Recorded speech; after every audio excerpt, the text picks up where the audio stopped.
In some movies, the lack of realism beyond their cinematic boundaries manifests as a form of fear. For instance, consider a film where the President of the United States, whose name we don't even need to know, gives a televised speech. He confidently assures the nation that victory is near. However, the reality is starkly different. A civil war rages across the country. States like California and Texas have formed an alliance known as the Western Force, aiming to overthrow the government. The president, though, remains defiant, claiming that these rebels are no match for the courage of the U.S. military. In a dimly lit hotel room, Lee, a seasoned war photographer, watches the president's speech on TV. Reflected in her window, we catch a glimpse of a map of America. Suddenly, a distant explosion shakes the glass, which indicates that the whole country has been shaken. We are talking about the movie Civil War 2024, directed by Alex Garland. Garland, known for his exceptional work, brings this film under the banner of A24 Media. The film's realism is what truly instills fear. It isn't a horror movie, but the extreme authenticity creates a palpable sense of dread. I hope you understand the context. The U.S. president delivers his speech with a smile, while, in the background, gunshots from protests signify widespread unrest. The movie hints at various reasons behind the Civil War, suggesting that numerous human rights issues and accusations of fascism against the government sparked the uprising. Fascism, a political system where the ruling government suppresses opposition with overwhelming force, making changes to laws opportunistically and abusively, seems to be at the heart of the conflict. In this film, we don't just observe events as spectators, we experience them through the eyes of journalist Lee Smith, gaining a unique perspective on the unfolding chaos and the government's oppressive actions. The next morning, Lee heads into the city with her colleague, Joel. They arrive at a riot in the heart of New York City, where desperate citizens demand water. As the police struggle to control the crowd, Lee witnesses another photographer being struck by a police baton. Acting swiftly, she rushes to the woman's aid, pulling her to safety and asking if she is alright. Once the woman gathers herself, she recognizes Lee and gazes at her with admiration. Lee, wanting to help further, removes her jacket and hands it to the hesitant young woman. Suddenly, shouts about a bomb threat pierce the air. Instinctively,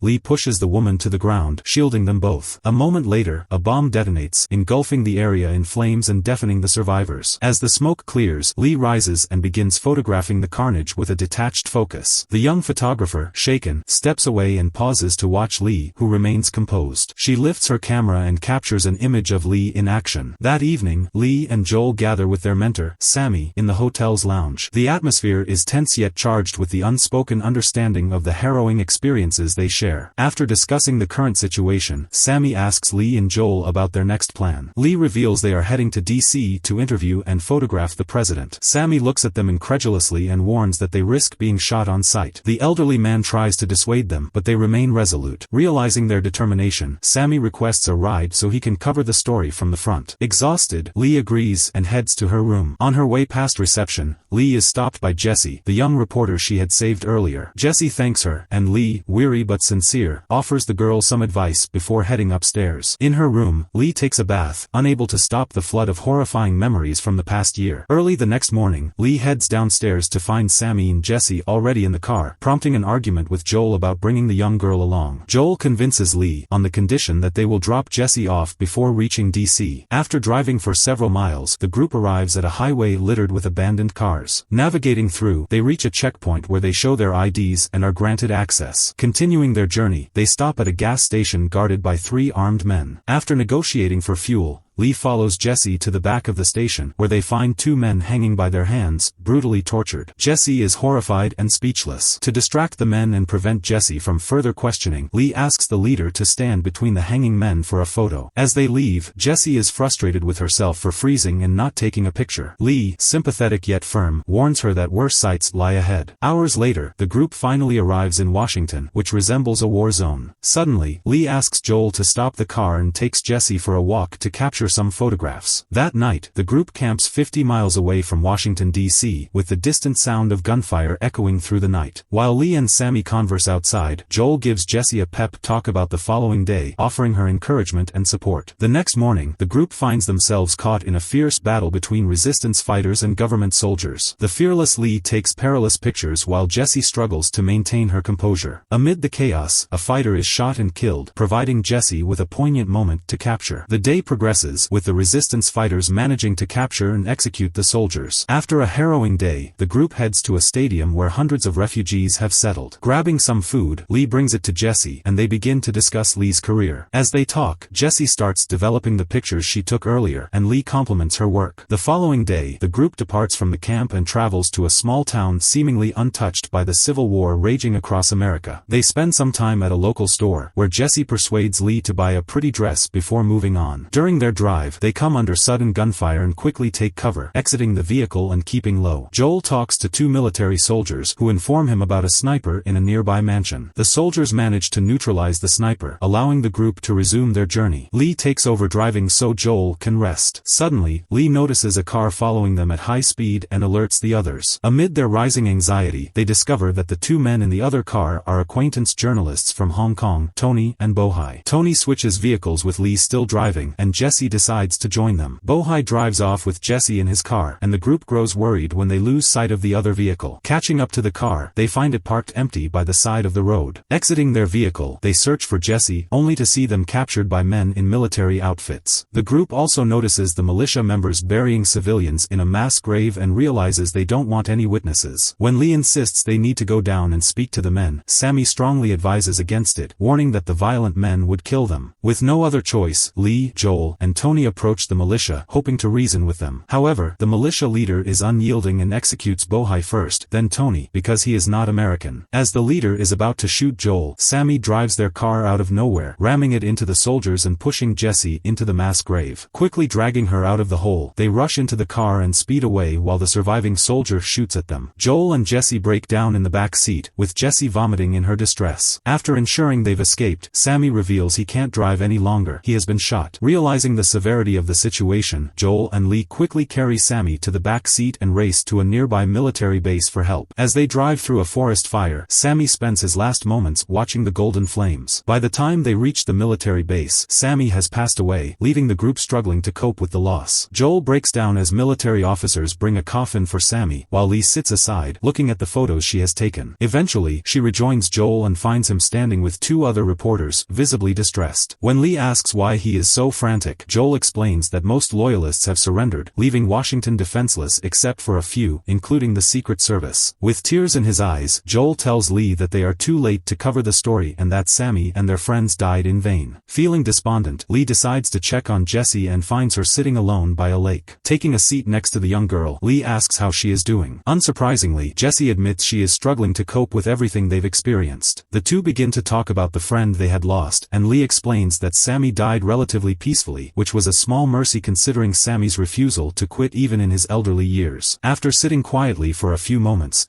Jesse admits that she has never been scared in this way before and confesses that she has never felt more alive either. A few hours later, Joel wakes up to the sound of helicopters arriving and watches as the army slowly moves out, heading toward Washington. When he reaches the car, he sees Lee cleaning Sammy's blood from the back seat. The two share a quiet look that conveys the gravity of what lies ahead. That night, the group heads out with the military personnel and arrives in Washington, now a full-blown war zone. As the fighting intensifies, a desensitized Jesse becomes more involved, disregarding the danger and pushing herself to be on the front line to capture better pictures. Meanwhile, Lee seems more deeply affected by Sammy's death than she expected, becoming increasingly fearful. While Lee struggles to cope, Jesse seizes every opportunity to take valuable photographs. After a long and terrifying journey across the city, the military group that includes Lee, Joel, and Jesse finally arrives at the White House. Taking cover, the military blows up the walls surrounding the White House, killing the remaining fanatics protecting the place. As Joel helps calm Lee down, he asks their rival journalist duo if they know whether the president is inside. The journalists explain that surrendered generals had confirmed the president was hiding in the White House and were to be immediately executed. Suddenly, Secret Service vehicles speed out of the White House in an attempt to escape, but they are immediately gunned down by the awaiting forces, and any survivors are quickly executed. While the others check the cars for signs of the president, Lee tells Joel she is sure the president is inside, and the group quickly heads in. Following the military, they hear voices coming from one of the rooms and find a woman who announces she is the head of the Secret Service. She tells the military group, who have their guns trained on her, that the president wants to negotiate a surrender. Unwilling to negotiate, the soldiers shoot the agent and continue inside to find the president. Immediately, gunshots ring out as the president's last line of defense attempts to repel the soldiers. Lee, having regained her composure, follows the soldiers with renewed confidence, snapping memorable memorable pictures. As they advance, Jessie leaps into the line of fire to take a picture. Seeing this, Lee pushes her aside to save her life but is gunned down instead. Emotionless, Jessie rises and heads into the Oval Office, pausing only briefly to look back at Lee's lifeless body before continuing her work. When they finally enter the Oval Office, they witness the soldiers dragging the president from behind his desk. Just as they're about to execute him, Joel screams for them to stop and asks the president for a quote. Terrified, the president begs Joel not to let them kill him. Satisfied with what he's got, Joel steps aside to allow the soldiers to complete their mission. In that moment, Jessie walks in and captures the president's final moments as he is executed. After taking the picture, Jessie smiles and continues to document every moment. With that, the movie ends. I hope you enjoyed today's story. So if you like the story, please like and comment, and if you are new to our channel, then subscribe to the channel and click the bell button. See you in the next one.